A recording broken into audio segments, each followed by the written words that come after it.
Do you ever have nightmares that your transformation is managed by the South Park underpanned gnomes? Picture this. You've invested in a framework, maybe you've rolled out Agile, Safe, or OKRs, and your teams are following that process.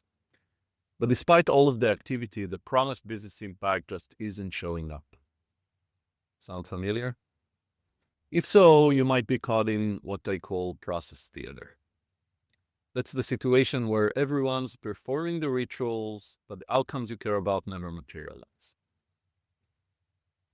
Let's explore why this happens, how to spot it, and more importantly, how to use outcomes to move from process compliance to really sustainable traction. So, what does process theater look like? First, let's get clear on the symptoms. It isn't about bad intentions. Most teams and leaders that are stuck in the process theater genuinely want to improve. But what you'll see is the focus on the mechanics over the meaning. Teams that spend most of their time and energy on following the process to say we're doing it, not necessarily because they see the value. Actually, if you ask them, a common symptom is that they don't see the value and they feel like they're following a theater and they feel worse and worse about it over time. Take OKRs as an example. If your organization is measuring success by whether OKRs exist, not whether they're helpful, you're in OKR theater. You're tracking the presence of objectives and key results, but nobody's using them to drive decisions or create alignment. It's activity masquerading as progress.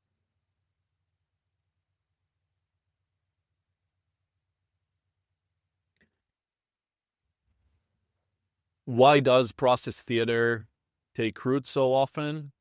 It usually starts with a reasonable goal. Maybe in the case of OKRs, leaders want more alignment or sharper focus.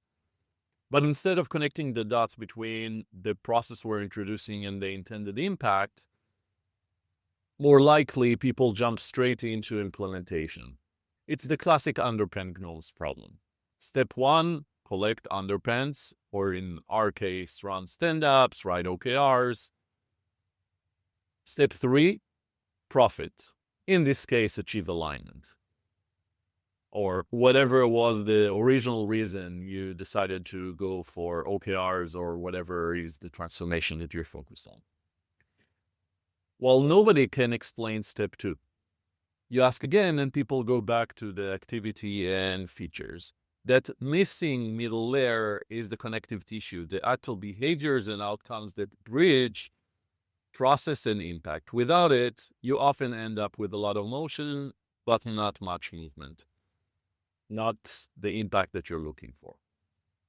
So let's talk about OKRs again. The intent behind OKRs isn't just to document objectives and key results in a tool.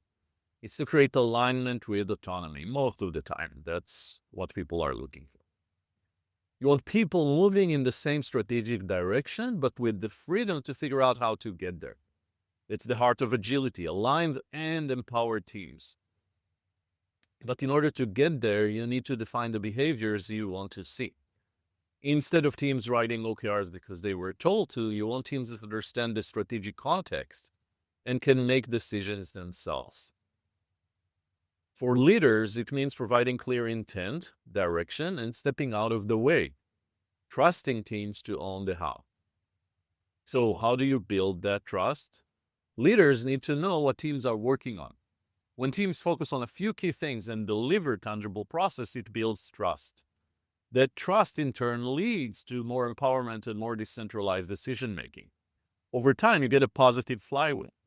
More trust leads to more autonomy, which leads to better outcomes, which builds even more trust, which then leads to more autonomy, and you can see how the flywheel can flow faster and faster. But it doesn't happen automatically. In most organizations, leaders are used to being involved in every decision. So once you map out the outcome, the behavior that you want to see, the behavior that you want to change, you can then define it as a key result in a change-focused objective. Here's one way this could look. If our objective is that the majority of our innovative knowledge work takes place in aligned and empowered teams, that have the autonomy and ability to innovate, experiment, sense, and respond by the end of the year.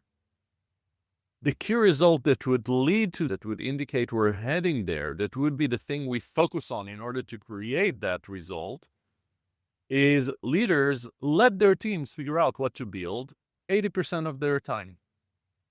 And you can stop here. You identify the behavior you want to see. By setting this as your OKR, you're providing direction and flexibility. You're saying, I want to see leaders letting their teams figure out what to build. But I'm not going to tell leaders what do they need in order to get there. I'm not going to tell teams what to do to get their leaders to enable them to do that.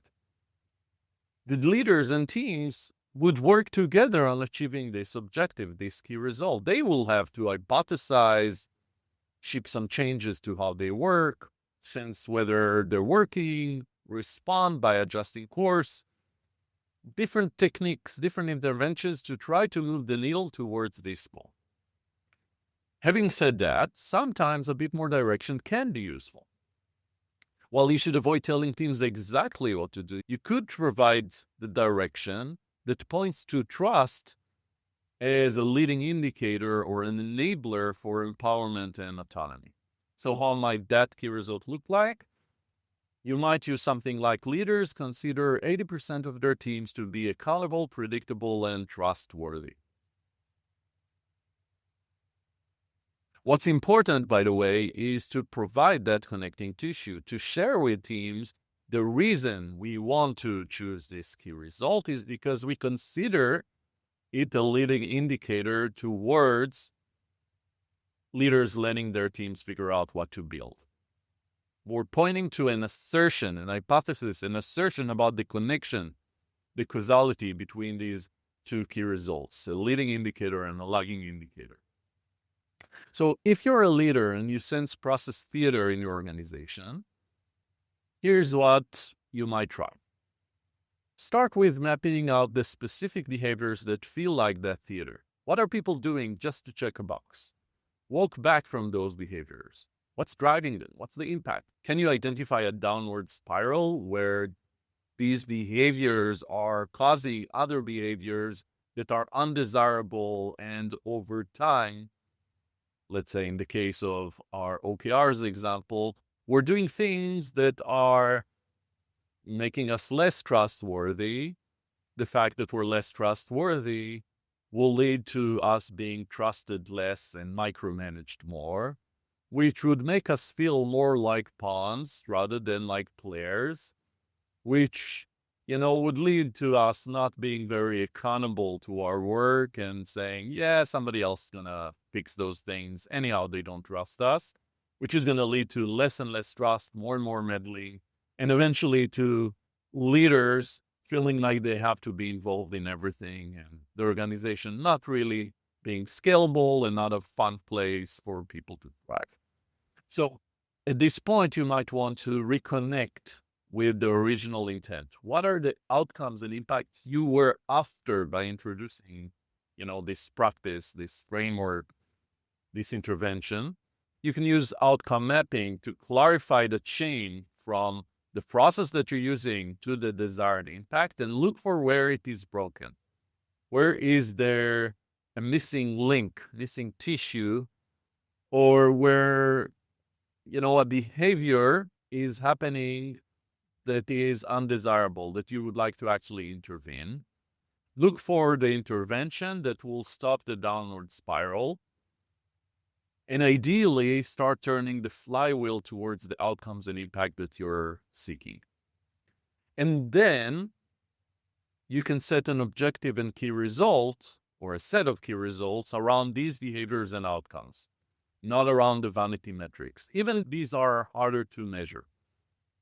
I prefer measuring qualitative outcomes in an imperfect way than measuring quantitative vanity in an accurate fashion. Over time, you can build a capability to be more quantitative around outcome metrics. But if you have to choose, that's what I've seen work better, to focus on the qualitative outcome earlier. And remember that you're making an assertion, you're making a bet. You might be right about the intervention, you might be wrong. And one of the key points here is to consider your key results and your objectives continuously and see if you're able to make progress towards them and if they even make sense.